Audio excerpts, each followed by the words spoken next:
everyone, welcome to ইকোহিপাত সকলকে নতুন ক্লাছলৈকে স্বাগতম জনাইছো আৰু আজিৰ এই ক্লাছটোৰ আমাৰ যিটো সিভিল ইঞ্জিনিয়াৰৰ এক্সাম আহি আছে জুনিয়ৰ ইঞ্জিনিয়াৰৰ তো সেই এক্সামটোৰ কাৰণে পিডব্লিউডি আমাৰ যিখিনি ম্যাথছ এণ্ড ৰিজনিঙৰ কোৱেশ্চন থাকিব কেনেকুৱা ধৰণৰ কোৱেশ্চন আহিব আমি কেনেকুৱা ধৰণৰ পঢ়িব লাগিব বা কেনেকুৱা ষ্ট্ৰেটেজি আমি এক্সামৰ কাৰণে ৰাখিব লাগিব তেনেকুৱা ধৰণৰ আমি কোৱেশ্চন কিছুমান প্ৰেক্টিছ কৰিম আশা কৰো সকলোৰে কোৱেশ্চন খিনি ভাল লাগিব স্টাৰ্ট কৰিছো ক্লাছটো একদম আমাৰ প্ৰথমতে ডাইৰেক্টলি কোৱেশ্চন আৰম্ভ কৰি দিছো তোমালোকে একদম এক্সাম ওৰিয়েন্টেড কোৱেশ্চন হে ইয়াতে দেখা পাবা ওকে ফাৰ্স্ট কোয়েশ্চন আমাৰ কি আছে আজি ফাৰ্স্ট কোয়েশ্চন তো হইছে এটো এটা আমাৰ সিৰিজৰ কোয়েশ্চন এটা দিয়া হৈছে আৰু এক্সাম ওৰিয়েন্টেড যদি আমি ক'ব লাগে এক্সামৰ আমাৰ সিৰিজৰ এটা নহয় এটা কোয়েশ্চন আহে তো আমি অকমান প্ৰিপেয়াৰ থাকিব লাগিব সিৰিজৰ কোয়েশ্চনক লৈ পেলাই তো কেনেকৈ হ'ব এইটো এনসাৰ আমি কৰিব কি লাগে আমি সিৰিজৰ কোয়েশ্চন সলভ কৰাৰ কাৰণে আমি মেইনলি তাৰ নাম্বাৰ বিলাকৰ মাজৰ প্ৰথমতে ডিফাৰেন্স কেইটা উলাই লওঁ কাৰণ ডিফাৰেন্স কেইটা উলিবাৰ পাছত আমাৰ এটা নহয় এটা এনেকুৱা আইডিয়া এটা আহিয়ে যাব যে ইয়াতে আইডিয়াৰ যোগ হৈ আছে নহলে বিয়োগ হৈ আছে নহলে এনেকুৱা হ'ব পাৰে আৰু পূৰণ হৈ আছে কিবা এটা সংখ্যা পূৰণ হৈ থাকিব পাৰে তো সেই গোটেইবিলাক কথা কেতিয়া গম পাম যদিহে ইহঁতৰ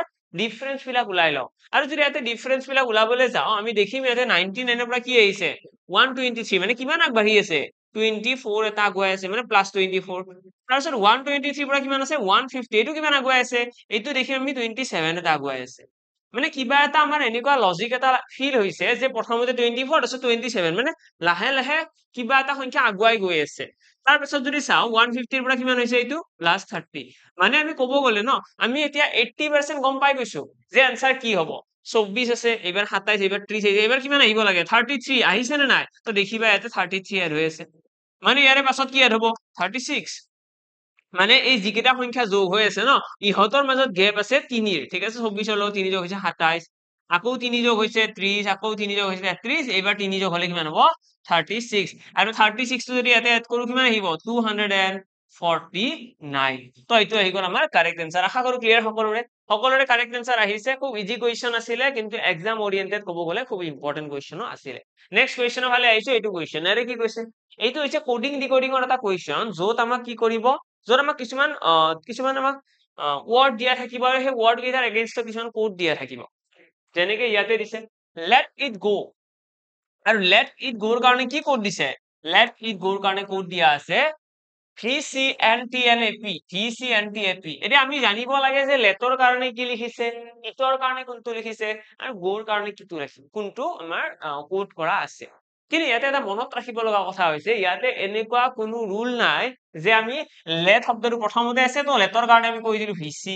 ইটৰ কাৰণে আমি কৈ দিলো NT আৰু গোৰ কাৰণে আমি কৈ দিলো AP তেনেকুৱা কোনো ৰুল নাই আমি কনফাৰ্মলি ক'ব নোৱাৰো আমি এইখিনি চাই পেলাই ক'ব নোৱাৰো যে লেট শব্দটোৰ কাৰণে কোনটো ওয়াৰ্ড কোড কৰিছে বুজি পালা তো আমি ইয়াৰে পৰা কি কৰিব লাগিব নেক্সটটো চাব লাগিব নেক্সটটো কি দিছে দিস ইজ ইট তো আমি যদি এইকেইটা লিখি লওঁ এটা দিছে লেট ইট গো এটা দিছে দিস ইজ ইট তাৰপিছত কি দিছে কোডেড এজ ইমান what is the code for if okay তো আমাৰ এইটোৰ কাৰণে কি কোড কৰা আছে উলিয়াব দিছে এতিয়া চোৱা ইয়াতে আমাৰ দুটা শব্দ দিয়া আছে এটা দিছে লেট ইট গো এটা দিছে দিস ইজ ইট তো ইয়াতে যদি চোৱা ইয়াতে আমাৰ এটা ওয়ার্ড এটা কমন আছে কি কমন আছে ইট ইয়াতেও ইট আছে ইয়াতেও ইট আছে বাকি শব্দটো বেলেগ বেলেগ ইয়াতে আছে লেট গো ইয়াতে আছে দিস ইজ তো ইয়াৰে পৰা আমি কি চাব লাগে যিখিনি কোড ল্যাঙ্গুয়েজ আছে তাত কি কমন আছে তো দেখিবা কোড ল্যাঙ্গুয়েজত ইয়াতে আছে ভিসি আৰু ইয়াতেও আছে ভিসি তো ভিসি টো দুইটাৰে কমন আছে বাকিখিনি কমন আছে জানো নাই তো অৰ্থাৎ এই যে কমন আহি গ'ল কোড ল্যাঙ্গুয়েজত কিয় কাৰণ ইয়াতে ইট কমন আছে ন অৰ্থাৎ ইট শব্দটোৰ কাৰণে কি কোড কৰিছে VC will be our correct answer তো ভিসিৰ কাৰণে ইটৰ কাৰণে কোড ল্যাঙ্গুয়েজ কি হ'ব ভিসি নেক্সট কোৱেশ্চনৰ ফালে আহিছো এইটো কোৱেশ্চনত কি কৈছে অলমোস্ট সিমিলাৰ কাইন্ডৰ কোৱেশ্চন হয় এটা আমাৰ ওকে এটা তোমালোকে ভালদৰে মন কৰিবা এইটো সিৰিজৰ কথা কৈছে এইটো সিৰিজ BVTO ইয়াতো আমাৰ এইটো আমি অ্যালফাবেট সিৰিজ বুলি কওঁ এটা আছে BVTO তাৰপিছত কি দিছে DT VM তাৰপিছত কুৱেশ্চন মাৰ্ক আছে তাৰপিছত আছে HP ZI আৰু লাষ্টত আছে JNBG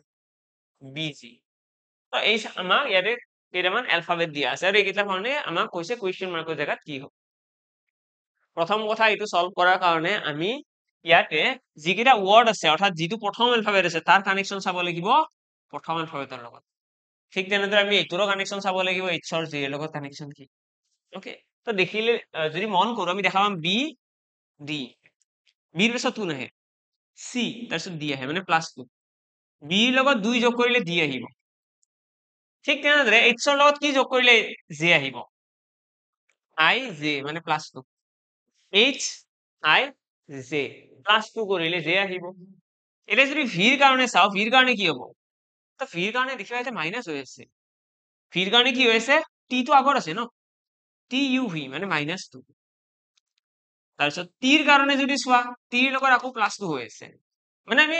অকমান এটা আইডিয়া আমাৰ আহিছে যে প্ৰথমটো +2 তাৰপিছত -2 তাৰপিছত আকৌ +2 ঠিক তেনেদৰে ইয়াতে কি আছে প্ৰথমটো +2 তাৰপিছত কি আছে পিৰ পৰা এন কি হ'ব এন ও পি মানে -2 জেডৰ পাছত বি আছে মানে +2 মানে গম পাই গ'লো আমি গম পাই গ'লো প্যাটাৰ্ন আমি গম পাই গ'লো যে প্ৰথমটো প্লাস তাৰপিছতটো মাইনাস তাৰপিছত আকৌ প্লাস আৰু মাইনাস মানে এবাৰ ডি ৰ লগত +2 কৰিলে কি হ'ব ডি ই এফ টিৰ পৰা -2 কৰিলে ভি ঠিক আছে নে নহয় নহয় আর এস টি ন আর টির দুটা ঘর আগত কোন আহিব আর আহিব আর এস টি ভিৰ পিছত কি হ'ব ভি ডব্লিউ এক্স ঠিক আছে প্ৰথমটো মানে +2 তাৰপিছত -2 এতিয়া ভিৰ পাছত +2 কৰিলে কি আহিব T U V W X +2 কৰিছো এমক -2 কৰিলে L M K L M তো কারেক্ট আছে কিমান আহি গ'ল এফ আর এক্স কে এটা কি হৈছে প্ৰথমটো ডি ডি ই এফ +2 টিৰ লগত -2 কৰিলে আৰ আহিব আৰ এস টি ভিৰ লগত +2 কৰিলে ভি ডব্লিউ এক্স এমৰ পৰা -2 কৰিলে কে এল এম ঠিক আছে হৈ গ'ল তো কাৰেক্ট আছে কিমান আহিব এফ আৰ এক্স কে মানে ইয়াৰে পৰা যদি আমি বুজিব লাগে ইয়াৰে পৰা যদি মনত ৰাখিব লাগে ৰিভাইজ কৰিব লাগে এইখিনি কথা যদি আমাৰ এলফাবেট সিৰিজ আহে আমি কি কৰিম প্ৰথম এলফাবেটৰ কানেকশন চাম প্ৰথম এলফাবেটৰ লগত সেকেন্ড এলফাবেটৰ ৰিলেশন চাম সেকেন্ডৰ লগত আৰু লগতে কি প্লাস মাইনাস হৈছে সেইটো উলিয়াব লাগে আৰু সেইটো উলিয়াৰ পিছত আমাৰ কোৱেশ্চনটো এনসাৰটো খুব ইজি হৈ পৰে নেক্সট কোৱেশ্চনৰ ফালে আহিছো এইটো কোৱেশ্চন এটা কি কৈছে এইটো হৈছে আমাৰ প্ৰফিট এণ্ড লছৰ কোৱেশ্চন খুব ইম্পৰ্টেন্ট কোৱেশ্চন হয় সকলোৱে এবাৰ ট্ৰাই কৰা ভিডিঅটো পজ কৰা দেন কোৱেশ্চনটো ট্ৰাই কৰা সকলোৱে এবাৰ এইটো কোৱেশ্চনত ইয়াতে যদি ভালদৰে মন কৰো ইয়াতে কৈছে মাধৱ পাৰ্চেজ মাধৱে কি কিনিছে মাধৱ পাৰ্চেজ এন আইটেম এটা বস্তু এটা কিনিছে ফৰ 42,000 rupees 42,000 টকা 42,000 টকাৰ বস্তু এটা কিনিছে and sold it at a loss of 20% কিমান টকা লছত বিক্ৰী কৰিছে 20% লোকচানত 42,000 টকাত কিনিছে 20% লোকচানত বিক্ৰী কৰিছে with that amount he purchased another item and sold it at a gain of 30% okay তো মানে কথাটো এনেকুৱা 42,000 টকা আছিলে মানুহজনৰ হাতত সেই 42,000 টকা বস্তুটো কি কৰিছে 30% 20% লোকচানত বিক্ৰী কৰিছে এতিয়া 20% লোকচান মানে কি 20% লোকচান মানে বেচাৰামটো হৈ যাব 80% 42,000 80% এতিয়া এইটো দামত বিক্ৰী কৰি এইখিনি দামত সেই মানুহজনে এটা বস্তু এটা কিনিছে ঠিক আছে এইখিনি দামত মানুহজনে বস্তু এটা কিনিছে কিনি পেলাই সেই বস্তুটো যিটো বস্তু এইখিনি দামত কিনিছে এই বস্তুটো 30% লাভত বিক্ৰী কৰিছে মানে 30% লাভ মানে কিমান 130% ওকে এতিয়া আমাক কৈছে what is the overall gain overall কিমান টকা লাভ হৈছে তো সেইটো উলিয়াৰ কাৰণে আমি জাস্ট এইখিনি ক্যালকুলেট কৰিব লাগে লগে লগে আমি গম পাই যাম কৰি চাও ক্যালকুলেট কিমান আহিব 42 তিনটা 0 আছে কাট খাই যাব বাৰু ক্যালকুলেশন খিনি সকলোৱে তোমালোকে এবাৰ চাই লবা কাৰণ চোৱা ইয়াতে এটা 100 আহিব ইয়াতে এটা 100 মানে আলটিমেটলি 4টা শূন্য থাকিব তো আমি ইয়াতে 4টা শূন্য ডাইৰেক্টলি কাটিব পাৰিম 1 2 3 4 4টা শূন্য গুছি গ'ল বুজি পালা নে কেনেকৈ কাৰণ ইয়াতেও এটা 100 আহিব ইয়াতেও এটা 100 দুইটা 100তে 4টা শূন্য থাকিব তো 4টা শূন্য মই কাটি দিলো এতিয়া ফাইনালি आंसर আহিব 8 পূৰণ 13 এইখিনি কৰিলে কিমান আহিব এইখিনি 42 লৈ পূৰণ কৰাচোন 8 2 গুণ 16 13 দুনো কৰিব পাৰা 130 26 গলে 104 104 কাকো ইটো লোক পূৰণ কৰিলে কিমান আহিব 104 দুগুণ 208 208 8 থাকি গ'ল 20 থাকি গ'ল 104 4 গুণ কিমান হ'ব 416 416 20 30 434 434 তো 43,680 টকা ঠিক আছে আমি ক্যালকুলেট কৰি উলিয়ালো আমি দেখিলো 43,680 টকা ওলাইছে আৰু ইয়াৰে ভিতৰত আমি কিনিছিলো কিমান টকাত সো ওভাৰঅল আমি প্ৰথমতে বস্তু এটা মাধৱে বস্তু এটা কিনিছিল 42,000 টকা আৰু আমি যেতিয়া সেই বস্তুটো লছত বিক্ৰী কৰিলো তাৰপিছত সেইখিনি দামেৰে বেলেগ এটা বস্তু কিনিলো কিনি পেলাই আকৌ লাভত বিক্ৰী কৰিলো তাৰপিছত আমি পইচা কিমান পালো 43,680 টকা আৰু 43,680 টকাৰ কিমান টকা লাভ আছে দেখিলে গম পায় 42,000 টকাত কিনিছিল 43,680 টকাত বিক্ৰী কৰিছে মানে 1,680 টকা প্ৰফিট আশা কৰো ক্লিয়াৰ আশা কৰো সকলোৰে ক্লিয়াৰ সকলোৱে বুজি পালে যে কেনেকৈ ক্যালকুলেশনটো কৰিলো জানিলে কোৱেশ্চন বিলাক কেতিয়াও টান নহয় আদাৰৱাইজ বুজি নাপালে বহুত টান এটা এইটো কোৱেশ্চনৰ আমি যদি আৰু যদি বেছি মানে স্টেপ বাই স্টেপ গলো হেতেন অবভিয়াসলি টাইম বেছি লাগিল হেতেন আমি এটা স্টেপতে কৰি দিছো কথাটো এনেকুৱা 42,000 টকা আছিলে প্ৰথমতে তাৰ 20% লস মানে কি মানে 80% হ'ব ন তো 80% আমি ক্যালকুলেট কৰিব পাৰিলো হেতেন তেতিয়া অকমান দীঘল হ'ল হেতেন ক্যালকুলেশনটো তো 80% টো যি ওলাব সেইটো কি হয় সেইটো হৈছে বস্তুটোৰ বেচা দাম মানে আমাৰ মানুহজনে বেছি পেলাই সিমান টকা পালে তো এইখিনি টকাৰে কি কৰিছে বস্তু এটা কিনিছে ওকে কিনা হ'ল আৰু কিনি পেলাই 30% লাভ মানে 130% হ'ব ন সেইটো নামত বিক্ৰী কৰিছে এইখিনি ক্যালকুলেট কৰি ললে অটোমেটিক্যালি আমাৰ আনসাৰটো ওলাই ইচ্ছা কৰিলে তোমালোকে ইয়াতে নেট এফেক্টটো ইউজ কৰিব পাৰিলাহেঁতেন ইয়াতে আমি ইচ্ছা কৰিলে নেট এফেক্টটো ইউজ কৰিব পাৰিম কিয়নো মানে ইয়াতে এটা বস্তুৰে কথা চলি আছে ঠিক আছে এটা বস্তুৰে কথা চলি আছে নেট এফেক্টটো ইয়াতে পসিবল নেক্সট কুৱেশ্যনৰ ফালে আহিছো এইটো কুৱেশ্যন ইয়াতে কি কৈছে এটা কৈছে what is the volume of a cylinder if the radius of the cylinder is 8 centimeter and the height is 14 centimeter চোৱা ভলিউম যেতিয়া উলিয়াব দিব বা যিকোনো ধৰণৰ আমাক যদি এনেকুৱা মেনচুৰেশ্যনৰ কুৱেশ্যন দিয়ে প্ৰথম ৰিকুৱাৰমেণ্টটো হৈছে ফৰ্মুলা নজনাকৈ তোমালোকে এইকেইটা কুৱেশ্যন কেতিয়াও কৰিব নোৱাৰা ফৰ্মুলা মনত ৰাখিলা তাৰপিছত এক্সামত কুৱেশ্যনৰ ডাটাখিনি ইমান ধুনীয়াকৈ দিয়া থাকিব যে তোমালোকে আৰু বেলেগ চিন্তা কৰিব লগা নাথাকে ডাইৰেক্টলি এনসাৰ আহিব এক্সাম্পল ইয়াতে আমাৰ চোৱা ইয়াতে আমাৰ ৰেডিয়াস ডাইৰেক্টলি দিয়া আছে ৰেডিয়াস 8 হাইট দিয়া আছে আমাৰ 14 আমাক ইয়াতে ভলিউম উলিয়াব দিছে ভলিউমৰ ফৰ্মুলা কি সিলিন্ডারের ভলিউমের ফর্মুলা পাই আর স্কয়ার এইচ দ্যাটস ইট ডাটাখিনি বহাই দিয়া পাই মানে 7/22 আর মানে 8 আছে ন এইচ স্কয়ার হাইট মানে 14 হাতের এইটো কাটি দিয়ে দুবার দেন হৈ গল এনসার আহি গল 8 8 গুণ 64 পূরণ 22 2 গুণ 44 64 4 গুণ কিমান আহিব 64 4 গুণ 240 আৰু 16 256 256 6 25 থাকি গল আকৌ 256 256 25 কিমান হ'ব 75 281 2816 এইটো আমাৰ আনসাৰ আহি গল তো ভলিউম কিমান আহিব 2816 ওকে ক্লিয়াৰ ওকে নেক্সট কোৱেশ্চনৰ ফালে আহিছো এইটো question 10 years ago Prachi was 4 times as old as her daughter and was at the her daughter was at that time okay তো চোৱা এইটো আমাৰ হৈছে age related question age related question solve কৰাৰ কাৰণে আমাৰ কি থাকিব লাগে স্কিল ফাৰ্স্ট এইটো কথা এজ ৰিলেটেড কুৱেশ্যন সলভ কৰাৰ কাৰণে ফাৰ্স্ট থাকিব লাগে পেশেন্স অকমান ধৈৰ্য লাগে সেকেন্ড কথা কুৱেশ্যন পঢ়াৰ টেকনিক কুৱেশ্যন কিমান লাহে লাহে পঢ়িব পাৰো এটা কুৱেশ্যন পঢ়ি পেলাই আমি লগে লগে ইনষ্টেন্টলি বুজি পাইছো নে নাই কুৱেশ্যনটো কব কি বিচাৰিছে সেইটো বুজি পোৱাখিনি যদি ভালদৰে বুজি পোৱা যায় তেতিয়াহ'লে অবভিয়াসলি কুৱেশ্যনটো খুব ইজি আৰু যদি আমি কুৱেশ্যনৰ লাইনটো পঢ়ি পেলাই বুজি নাপাওঁ এটা মই যদি তোমালোকক কওঁ ঠিক আছে তোমালোকৰ ঘৰ ক'ত তোমালোকে যদি এই কুৱেশ্যনটো বুজিয়ে নোপোৱা যে কি সুধিব বিচাৰিছো তেতিয়াহ'লে এনসাৰটো দিব এনেও নোৱাৰিবা এনেকুৱা নহয় যে কুৱেশ্যনটো বহুত টান বুজিবলৈ একো টান নহয় এটা প্ৰথম লাইনটো চোৱা 7 years ago 7 বছৰ আগৰ কথা কৈছো 7 বছৰ আগত Prachi was 4 times as old as her daughter was at that time তো মানে কৈছে 7 বছৰ আগত তো চোৱা মই প্ৰাচীৰ বয়স লৈ ললো পি ধৰি লোৱাত কি যায় ধৰি লোৱা প্ৰাচীৰ বয়স পি আৰু ছোৱালীজনীৰ বয়স ডি তো প্ৰাচীৰ বয়স 7 বছৰ আগৰ কথা কৈছো 7 বছৰ আগৰ প্ৰাচীৰ বয়স কিমান হ'ব যদি বৰ্তমান যদি পি হয় 7 বছৰ আগত হ'ব পি - 7 এইটো হৈছে 7 বছৰ আগৰ পিৰ বয়স ডটাৰৰ বয়স কিমান হ'ব 7 বছৰ আগত ডি - 7 আমাক কি কৈছে যে 7 years ago 7 বছৰ আগত Prachi was 4 times as old as her daughter প্ৰাচীৰ বয়স 7 বছৰ আগত তাইৰ জীয়ৰীৰ বয়সৰ 4 গুণ আছিল মানে প্ৰাচীৰ যিটো বয়স সেইটো জীয়েকৰ বয়সৰ যদি 4 গুণ কৰি দিও তেতিয়া সমান হৈ যাব বুজি পালানে এতিয়া খুব সিম্পলে হয় আমাক কৈছে যে প্ৰাচীৰ বয়স 7 বছৰ আগত যিটো আছিল সেইটো জীয়েকৰ বয়সৰ 4 গুণৰ সমান এটা ইয়াৰে পৰা তোমালোকে প্ৰাচী আৰু ডটাৰৰ বয়সৰ ৰেশিও উলিয়াবলৈ চেষ্টা কৰা ৰেশিও কিমান হ'ব তাৰে ক্যালকুলেট কৰিলে দেখিবা এইটো আছে p - 7 এইটো কিমান হ'ব 4d - 28 তাৰপিছত আমি অকনমান সিম্পলিফাই কৰিলে ইয়াতে দেখিম বা তোমালোকে এটা ইকুৱেশ্যন বনাবলৈ ট্ৰাই কৰা ইকুৱেশ্যন বনালেও হ'ব 4d আছে আমাৰ এফালে আছে p ওকে তো আমি যদি p টো যদি এইপিনে লৈ যাও কি হ'ব বা 7 টোৱে লৈ যোৱাচোন 7 টো লৈ গলে p ইকুৱেল আমি কি কওঁ এইটো প্লাস হ'ব ন প্লাস হলে 4d মাইনাস 70 পিনে গলে কি হব প্লাস 28 পৰা গলে 21 হৈ দিব তো এইটো এটা ইকুয়েশন বনি থাকে এইটো এটা কি হৈ থাকিল ইকুয়েশন নেক্সট আমাক কি কৈছে 4 years from now 4 years from now মানে 4 বছৰ পিছৰ কথা কৈছে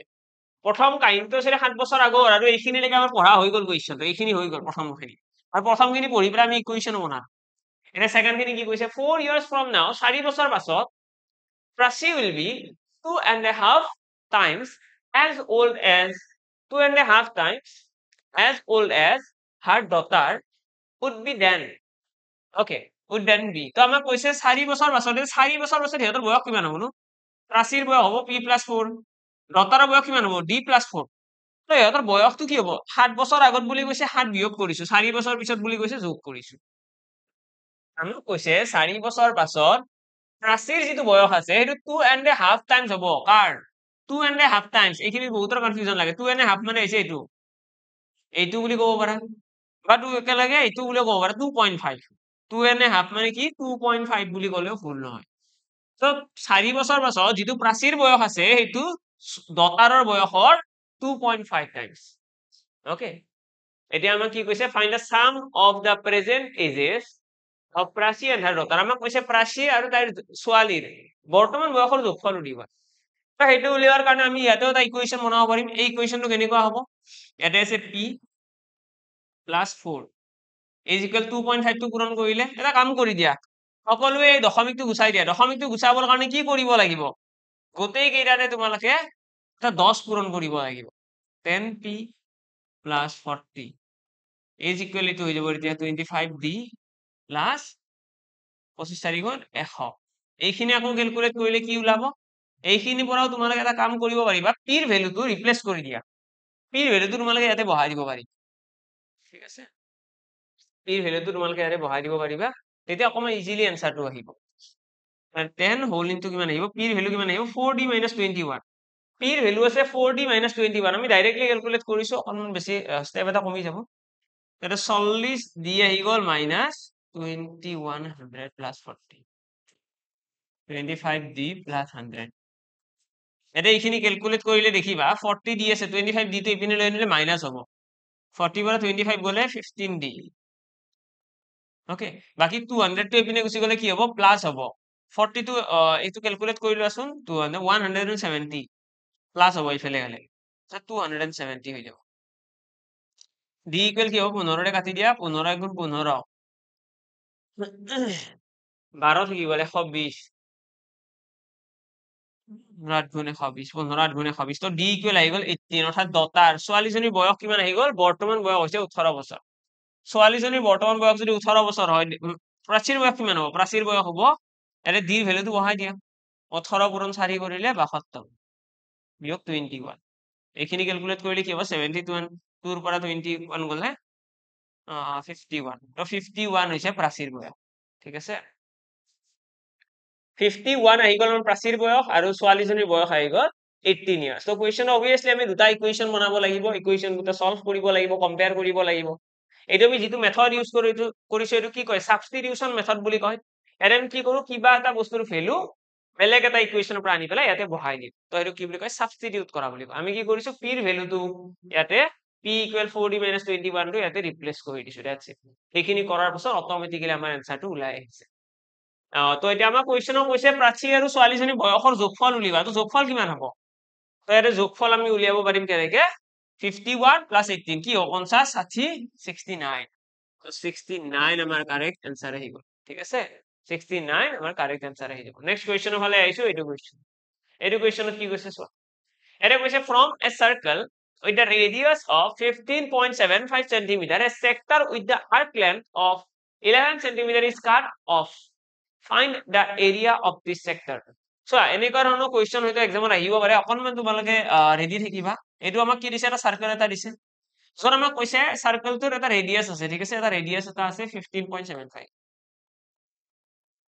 লগতে আমাক কৈছে এটা আর্ক এটা আছে আর্ক মানে হৈছে এই বস্তুখিনি এইখিনি কি বুলি কয় এনেকুৱা সেক্টৰ এটা যদি কাটি উলাই দিও হেতু কয় আৰ্ক বুলি এই আৰ্কটোৰ লেন্থ দিয়া আছে 11 cm আৰ্কটোৰ লেন্থ কিমান 11 cm আমাক এতিয়া কৈছে আমি যদি যেনেকৈ কেক এটা আমি কাটি উলাও ন কেক এটা আমি এনেকৈ কাটি পেলাই কি কৰো পিছটা উলাই আনো তো সেই কেকটোৰ পিচটোৰ যদি আমাক এৰিয়া উলিয়াব দিয়ে কেনেকৈ উলিয়াবা এতিয়া ইয়াতে যেনেকৈ মই কৈছো এই চাৰ্কলটো যদি মই কাগজখন এনেকুৱা সাপোজ এখন কাগজ এখন আছে কেচিৰে মই এখন কাটি পেলাই ওলাই আনিলো এই চেক্টৰটো আনিলে এইখিনিৰ এৰিয়া কিমান হ'ব তো কেনেকৈ উলিয়াবা যদি আমাক ৰেডিয়াস দিয়া থাকে যদি আমাক আৰ্ক লেন্থ দিয়া থাকে তেতিয়াহলে আমি কি ফৰ্মুলা ইউজ কৰিম half of r square into l r square into l l মানে কি l মানে বেলেগ একো নহয় l মানে হৈছে আৰ্ক লেন্থ আৰ্ক মানে এইটো এই যিখিনি বেকাখিনি আছে এইখিনিৰ লেন্থ এৰে যদি কিছুমান কোৱেশ্চনত তোমালোকৰ এটা থিতাটো দিয়া থাকে এংগলটো দিয়া থাকে কিছুমান কোৱেশ্চনে থিতা দিয়া থাকিলে আমি ডাইৰেক্টলি এইটো ফৰ্মুলা ইউজ কৰিম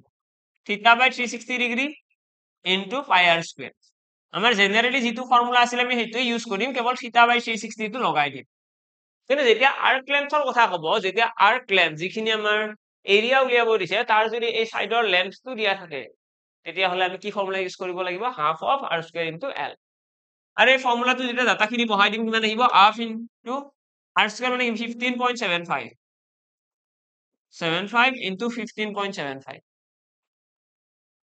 ইনটু 11 এইখিনি সলভ কৰিবলৈ গলে কি দেখিবা কাটিব পাৰিবা নে নাই একদম দশমিকৰ আহিব মোষ্ট প্ৰবাবলি বহুতখিনি দশমিকৰ আহিব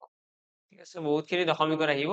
ক্যালকুলেশনটো হয়তো অকমান দীঘল হ'ব কিন্তু একো প্ৰবলেম নাই তোমালোকে জাস্ট পূৰণ কৰিব লাগে লগে লগে আনসাৰটো আহি যাব ওকে ওকে তো আমি আহিছো এটা নেক্সট কোৱেশ্চনৰ ফালে নেক্সট কোৱেশ্চন কি আছে এটো কোৱেশ্চন কি কৈছে ইয়াতে কৈছে what is the value of sec t if tan t equal something 1/3 দিয়া আছে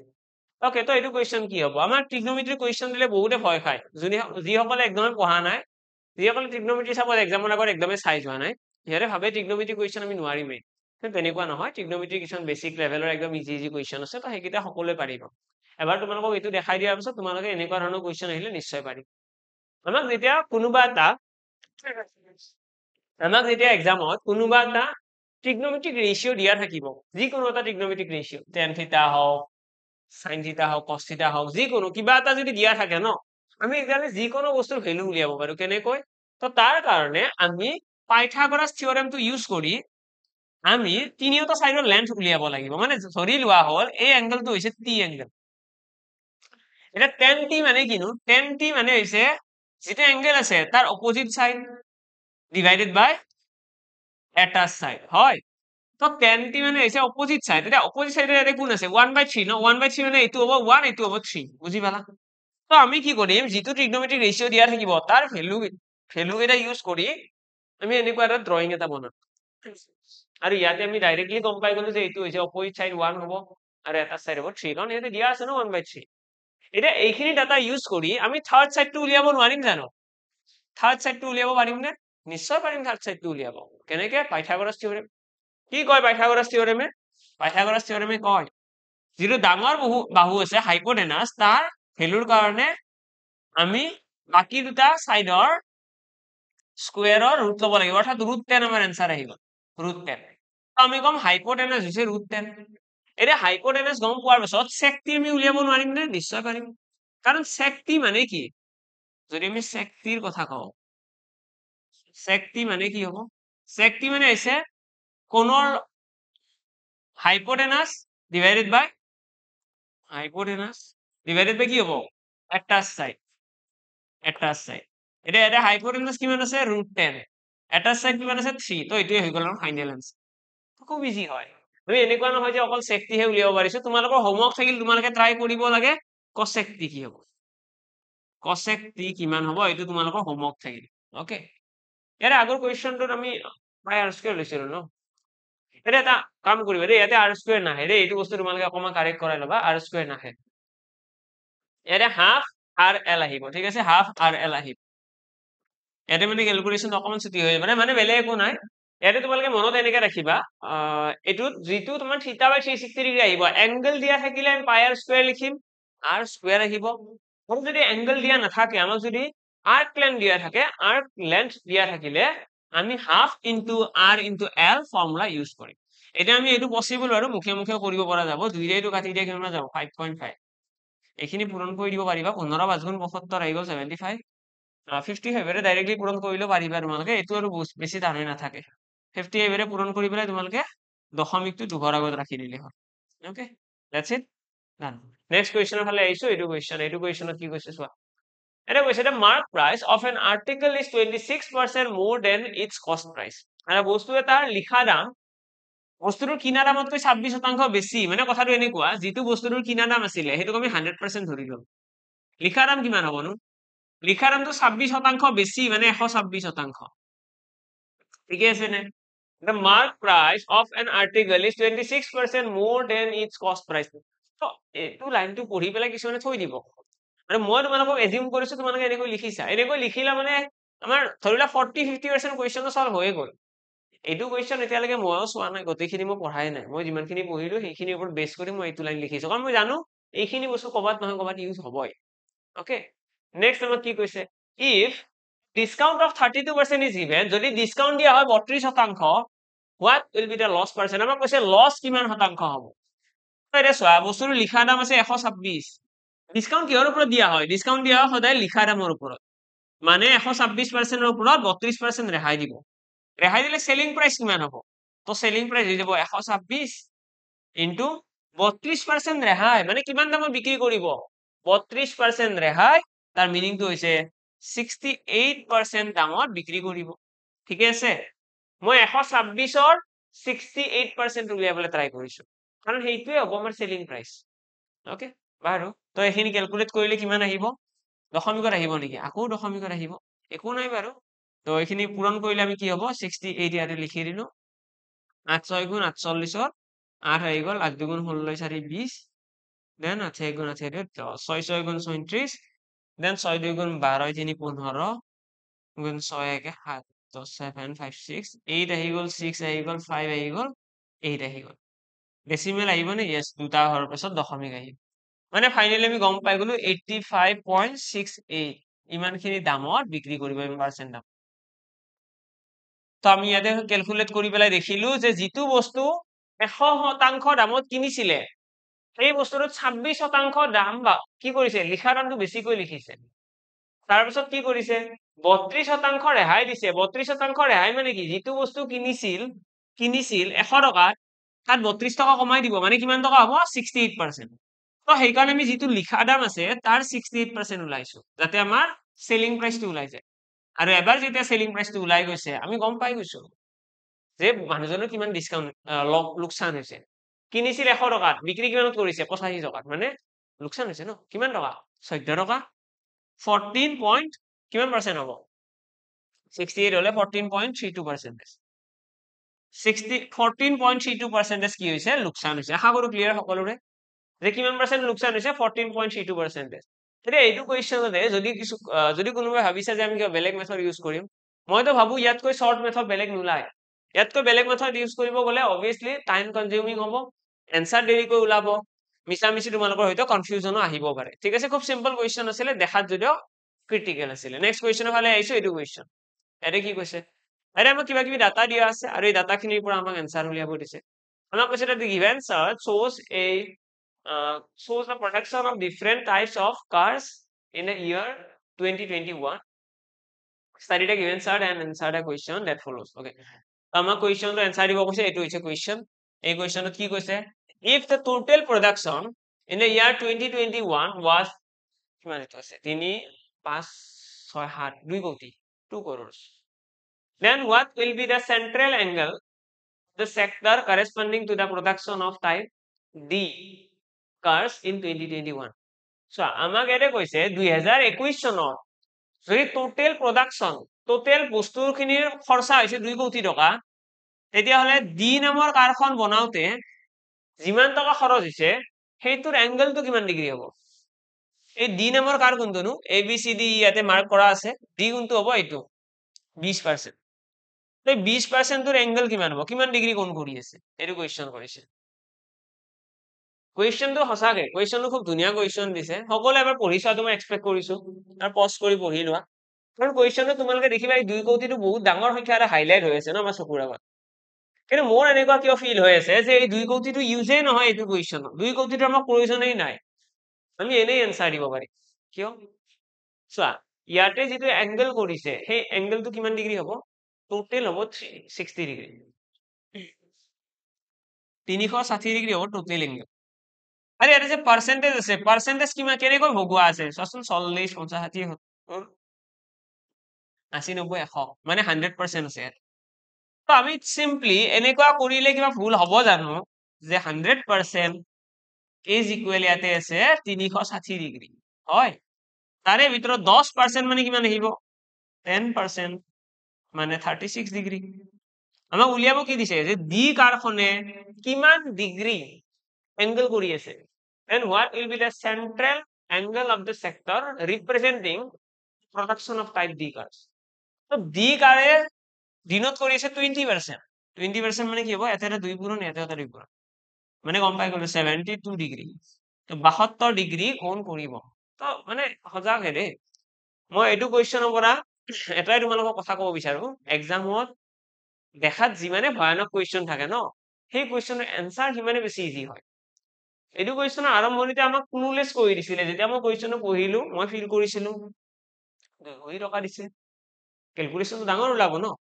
কিন্তু তাৰ পাছতহে দেখিলো যে আমাক জাস্ট এংগেলটোহে উলিয়াব দিছে আৰু এংগেলটোৰ কাৰণে ইয়াতে চোন ডাটা দিয়াই আছে পাৰ্চেন্টেজ ডাইৰেক্টলি ওলাই গ'ল নেক্সট কুৱেশ্যনৰ ফালে আহিছো এইটো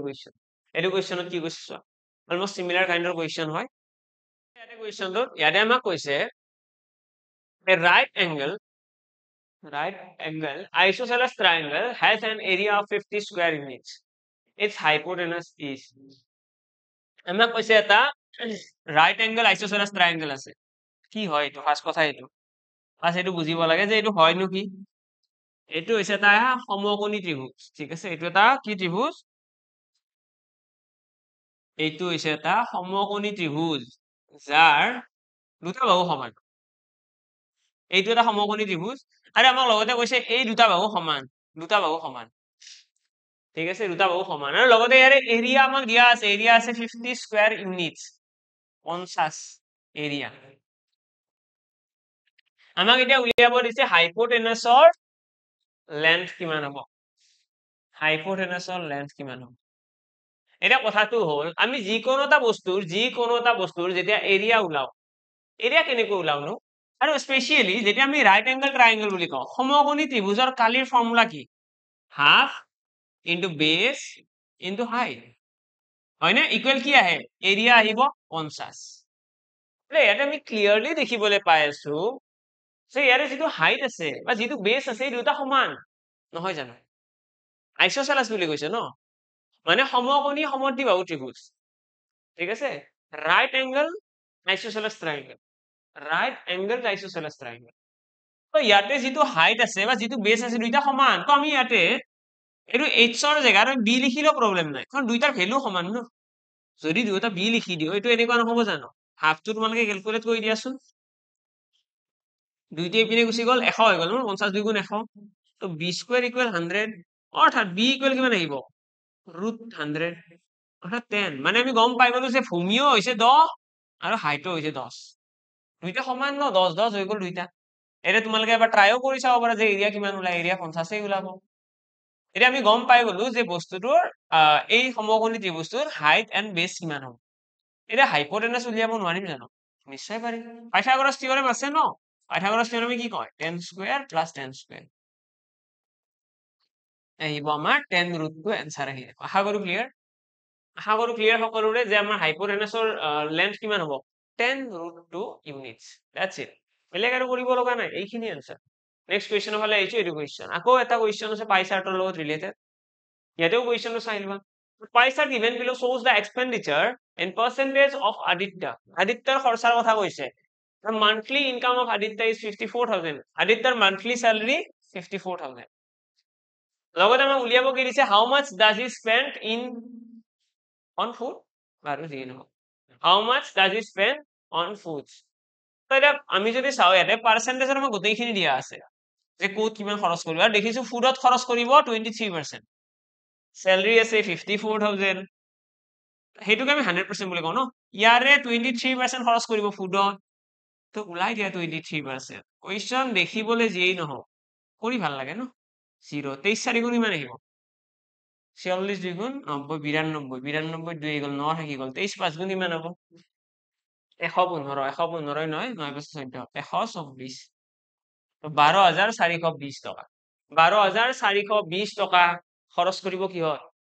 খৰচ কৰিব ফুডৰ নামত এতিয়া এইখিনি ক্যালকুলেট কৰাৰ কাৰণে চোৱা মই ইয়াতে 23 লগত পূৰণ কৰিছো অবিয়াসলি আনসাৰ আহিছে বাৰু যদি তোমালোকে বিচৰা যে মই পেন এন্ড পেপাৰ ইউজেই নকৰো মই জাস্ট দিমাগ লগাই পেলাই আনসাৰ ওলাম পাৰিবা কিন্তু কেনেকে তো তাৰ টেকনিকটো এনেকুৱা আমি এইবিলাক পেন এন্ড পেপাৰ ইউজ নকৰাকৈ যদি কৰিব লাগে ব্ৰেইনত কেনেকৈ ভাবিম ঠিক আছে 12,420 আহিব ন এতিয়া আমাক কৈছে ফুডৰ নামত খৰচা হ'ব 23% 23% খৰচা হ'ব তো আমি প্ৰথমতে এই 5,400 10% চাম 10% কিমান হ'ব 5,000 54,000 10% মানে হৈছে 5,400 হয়নে 5,400 এটা শূন্য গুচাই দিলে হ'ল 5,400 এটা 20% আছে মানে 5,400 দুগুণ 5,400 দুগুণ কৰিলে কি হ'ব 10,800 টকা এটা 10,800 টকা মানে কি 20% 20% মানে 10,800 আমাক লাগে 23 মানে আৰু 3% লাগিব 3% কিমান আহিব চোৱা 1% মানে হৈছে 540 2% মানে 1040 3% মানে 1500 1620 অৰ্থাৎ 1620 টকা আমি যোগ কৰিব লাগিব কাৰ লগত 10,800 লগত 10,800 আৰু 1620 টকা অৰ্থাৎ 11,800 হল দেন আছে 12,420 টকা হৈ গল বুজি পালানে তো মুখে মুখেও এনেকৈ এনসাৰ দিব পাৰি কিন্তু তাৰ কাৰণে থিংকিং লাগিব তাৰ কাৰণে আমি বুজি পাব লাগিব ভালদৰে নেক্সট কোৱেশ্চনৰ ফালে আহিছো এইটো কোৱেশ্চন ইয়াতে কি কৈছে ইয়াতে কৈছে person earns 16,000 per month and spends 80% of his income and saves the remaining amount 16,000 টকা দৰমহা পায় 80% খৰচা কৰে 16,000 দৰমহা 80% খৰচা আৰু বাকিখিনি জমা if his income increases by 20% okay ইনকামটো বাঢ়িব এতিয়া ইনকামটো সো আগতে পাইছিলে 16,000 এতিয়া ইনকাম কিমান হ'ব 16,000 আমরা 20% বাঢ়িলে কোৱাচোন ইমার্জেন্সি ডাইরেক্টলি এনসার লাগে 16,000 20% মানে কি 3200 টকা মুখে মুখে আহিব লাগিব এইবিলাক তো 19,200 টকা হৈ গ'ল মানুহজনৰ নতুন স্যালারি ঠিক আছে 19,200 টকা 16,000 20% যদি বাঢ়ে মানে 3,200 টকা বাঢ়িব তাৰপিছত কি কৈছে এক্সপেন্ডিচাৰ বাই 10% আৰু খৰচা বাঢ়িব 10% খৰচা 10% বাঢ়িব মানে আগতে খৰচ কৰিছিল 80% এতিয়া খৰচ কৰিব 90% এৰ 90% কি হবো 19,200 90% ডিভাইড বাই 100 কৰি দিও এটা তোমালোকে ডাবল জিৰো ডাইৰেক্টলি কাটি দিব পাৰিবা 192 9 গুণ কিমান আহিব 9 2 গুণ 18 8 9 9 গুণ 81 82 2 9 1 গুণ 9 9 আছে 17 তো 17,280 টকা কি হবো খরচা তো 19,200 টকা যদিও স্যালারি পাইছে খরচা কিমান হবো 17,280 তো আলটিমেটলি জমা কিমান কৰিলে আমি ইয়াৰে পৰা এটা কামো কৰিব পাৰিলোহেঁতেন আমি জমাটোহে উলিয়াব লাগে না আমি জমাটো উলাই দিওঁ তাতকে আমি 10% উলাই দিওঁ 10% ওলাব গ'লে কি হ'ব ইয়াতে 1920 টকা ওলাব ডাইৰেক্টলি তো 1920 টকা হৈছে মানুহজনৰ জমা যিজন মানুহে সরি দেই সব খেলি মেলি হৈছে এনেকে এনসারটো নাহিব দেই এনেকে এনসারটো নাহিব আমি ইয়াতে অলপমান আৰু বেলেগকৈ ভাবিব লাগিব আমাক ইয়াতে কুৱেশ্যনত কৈছে যে মানুহজনৰ প্ৰথমতে 30% দৰমহা বাঢ়িব ঠিক আছে 30% বাঢ়ি 20% বাঢ়িব তো 20% দৰমহা ইনক্ৰিজ হলে 19,200 হ'ব নেক্সট আমাক কৈছে এক্সপেন্ডিচাৰ 10% বাঢ়িব তো তাৰ কাৰণে প্ৰথমতে চাব লাগিব যে আগতে এক্সপেন্ডিচাৰ কিমান আছিলে আগতে এক্সপেন্ডিচাৰ আছিলে 16,000 টকা স্যালাৰি 16,000 80% এক্সপেন্ডিচাৰ মানে কিমান টকা হ'ব 16,000 80% কিমান হ'ব 10% মানে 1680% মানে কিমান হ'ব 16 পূৰণ 16,000 পৰাই ওলাই দিলো 16,000 পৰা আমি যদি চাও যে খৰচা কিমান হ'ব 16,000 খৰচা হৈছে 80% মানে 80/100 জিরো কাট খাই গ'ল আকৌ এটা জিরো কাট খাই গ'ল 8 পূৰণ কৰি দিয়া 8 6 গুণ 48 দেন 12 তো 12,800 টকা কি আছিলে খৰচা আছিলে তো আগতে মানুহজনৰ খৰচা আছিলে 12,800 আমাক এতিয়া কৈছে 10% বাঢ়িব এইটোত কয় কি হ'ব এতিয়া এইটোত কয় এতিয়া 10% বাঢ়িব মানে 110% হৈ যাব আগতে আছিলে 12,800 এতিয়া 10% বাঢ়িব মানে 110% হৈ যাব এইখিনি বস্তু খৰচাটো 110% উলিয়াবলৈ গ'লে কি পাম আমি ইয়াতে জিৰো কাট কৰিব পাৰিবা ডাবল জিৰো কাট খাই গ'ল পাৰ্সেন্টেজটো আঁতৰি গ'ল 11 ৰে এইটো পূৰণ কৰি দিয়া 11 8 গুণ 88 11 2 গুণ 22 8 30 দেন 11 1 গুণ 11 3 14 তো 14,080 rupees তো মানুহজনৰ নিউ এক্সপেন্ডিচাৰ হ'ব 14,080 টকা মই কি কৰিছো আকৌ এবাৰ ৰিপিট কৰি দিছো আমাৰ স্টেপ দুটা কি হয় প্ৰথম স্টেপত মানুহজনৰ দৰমহা বঢ়া বুলি কৈছে 20% তো মই দৰমহা আগতে আছিলে 16,000 তাৰে লগত 20% এটা যোগ কৰিছো বা আমি এনেকৈ লিখিব পাৰিলোহেঁতেন ইয়াতে 16,000 পূৰণ 16,000 পূৰণ 120% এনে তোমালোকে 0 0 কাট কৰি দিয়ে 12 লগত এইটো পূৰণ কৰিলে 19,200 আহিব তো প্ৰথমতে মই দৰমহা বাঢ়াৰ পাছত কিমান হৈছে এইটো ওলাইছো, এইটো হৈছে নিউ চেলাৰী। তাৰপিছত কৈছে খৰচা 10% বাঢ়িব। তো প্ৰথমতে আগতে খৰচা কিমান আছিলে? তো আগতে খৰচা আছিলে 16,080%, মানে 12,800 টকা। 12,800 টকাৰ পৰা এতিয়া 10% খৰচা বাঢ়িব, মানে 110% হ'ব। মানে খৰচা হৈ গ'ল 14,080 টকা। দৰমহা হৈছে 19,200, খৰচা হৈছে 14,080। মানে কিমান টকা বাঢ়িল? আমাক এতিয়া কুৱেশ্যন কি কৈছে, find the percentage increase in the savings. তো আমাক কৈছে ছেভিংছ কিমান বাঢ়িল, ছেভিংছ মানুহজনৰ কিমান বাঢ়িল। তো আগতে ছেভিংছ কিমান আছিলে? আগতে ছেভিংছ আছিলে মানুহজনৰ, তোমালোকে প্ৰথমতে বৰ্তমানৰ ছেভিংছটো উলিওৱাচোন। বৰ্তমান এইটো হৈছে খৰচা আৰু এইটো হৈছে বৰ্তমানৰ চেলাৰী। তো ছেভিংছ কিমান হ'ব? 19,200 পৰা 14,080 টকা বিয়োগ কৰিলে কিমান হ'ব? 5,000 টকা থাকি গ'ল, 5,120 টকা। তো 5,120 টকা হৈছে বৰ্তমানৰ মানুহজনৰ কি ছেভিংছ। বৰ্তমান মানুহজনে জমা কৰি আছে 5,120 টকা। আগতে কিমান জমা কৰিছিল? আগতে মানুহজনৰ দৰমহা আছিলে 16,000, 12,800 টকা কি কৰিছিলে? খৰচ কৰিছিলে, মানে জমা কিমান কৰিছে? জমা আগতে মানুহজনৰ হৈছিলে 3200 টকা। আগতে মানুহজনৰ জমা হৈছিলে 3200 টকা, ঠিক আছে। এতিয়া কিমান জমা কৰি আছে? এতিয়া মানুহজনে জমা কৰি আছে 5,120 টকা। মানে কিমান টকা বাঢ়িল দৰমহা জমা? 3200 টকাৰ পৰা বহুতখিনি বাঢ়িল ন।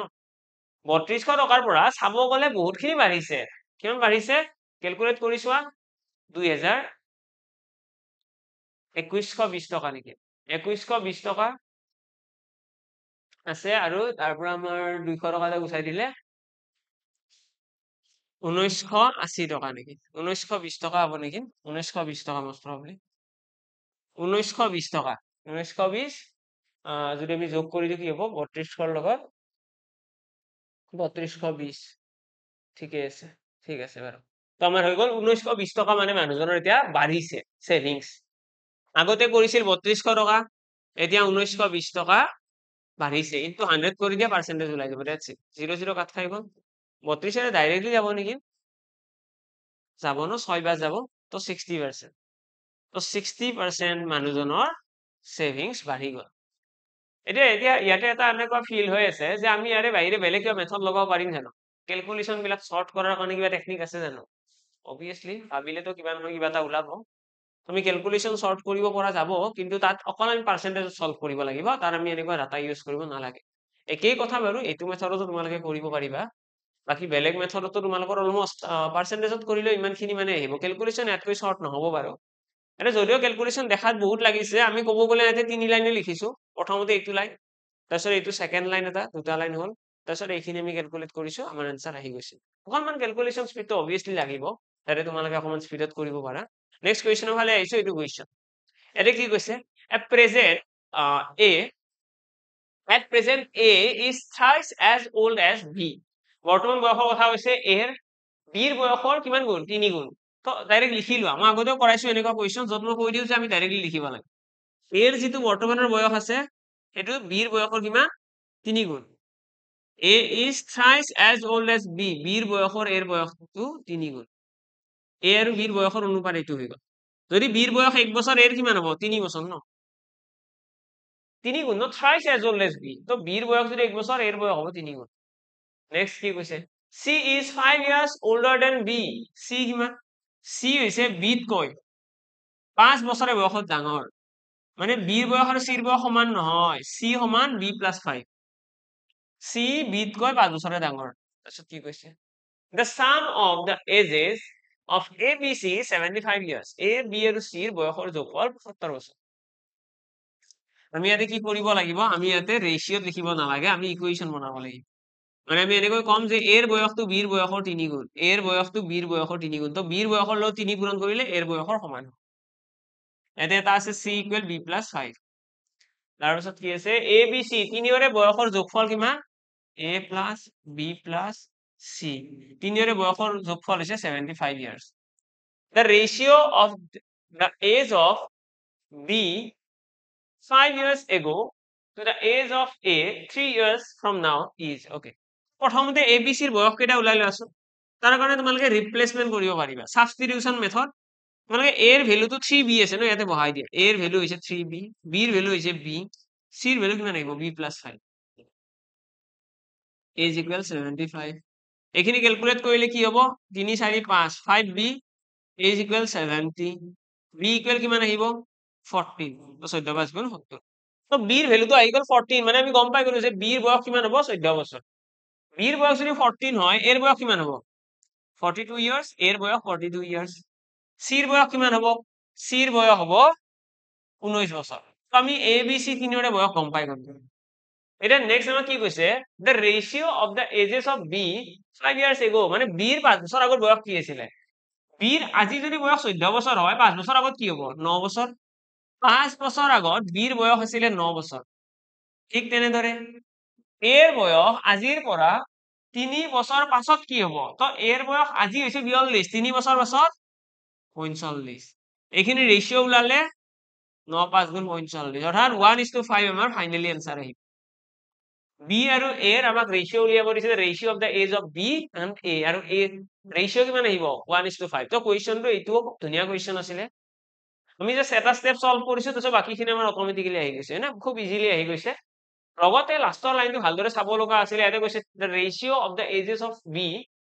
5 years ago, 5 বছৰ আগত b ৰ বয়স, আৰু লগতে the age of a 3 years from now, তো বৰ্তমানৰ পৰা 3 বছৰ পাছত কি হ'ব। তো সেইকাৰণে আমি এইখিনি এড কৰিব লগা হৈছে, 9 বছৰ বনাব লগা হৈছে, b ৰ বয়সটো 5 বছৰ আগৰ কথা কৈছে, এৰ বয়সটো আকৌ 3 বছৰ পাছত কৈছে, তো 3 এটা যোগ কৰিব লগা হৈছে। যদি এইখিনিতো কোনোবাই চিলি মিষ্টেক কৰে তেতিয়াহ'লে কুৱেশ্যনৰ এনসাৰটো ডিফাৰেণ্ট আহি যাব। যদি কোনোবাই ভাবে যে b আৰু a ৰ জাস্ট বয়সৰ ৰেশিও উলিয়াব দিছে, b আৰু a ৰ বয়সৰ ৰেশিও উলিয়াব দিছে, তো b ৰ আছে আমাৰ কিমান 14, a ৰ আছে 42,